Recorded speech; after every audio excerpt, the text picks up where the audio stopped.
สวัสดีค่ะ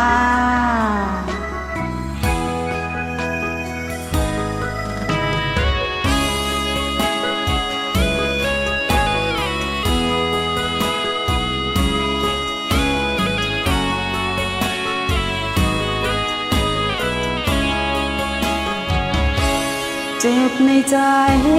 เหมือนจะตายนั่นคือความจริง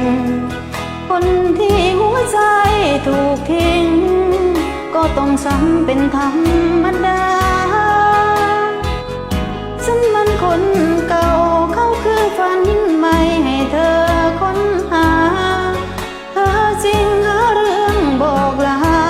มอบน้ำตาตอบแทนใจสาน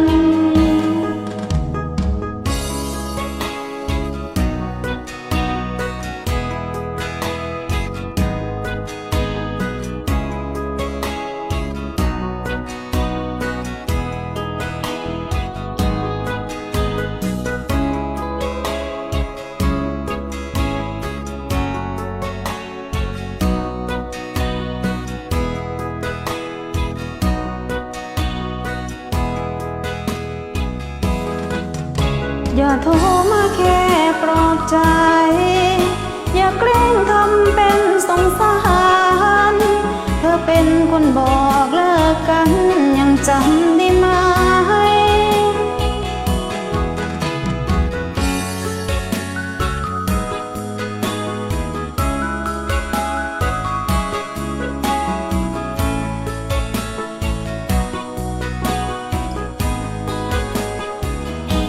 ประคองชีวิตแล้วก้าวไปตามลำพังจากนี้สิ่งที่ร่วมทางคงมีแค่ความเดียวดาย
อย่าโทรมาแค่ปลอบกัน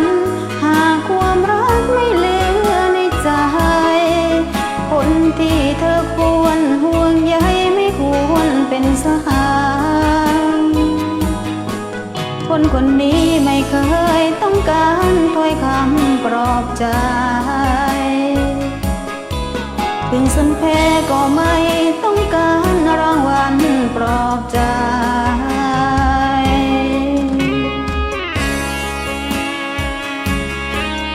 ขอบคุณนะคะ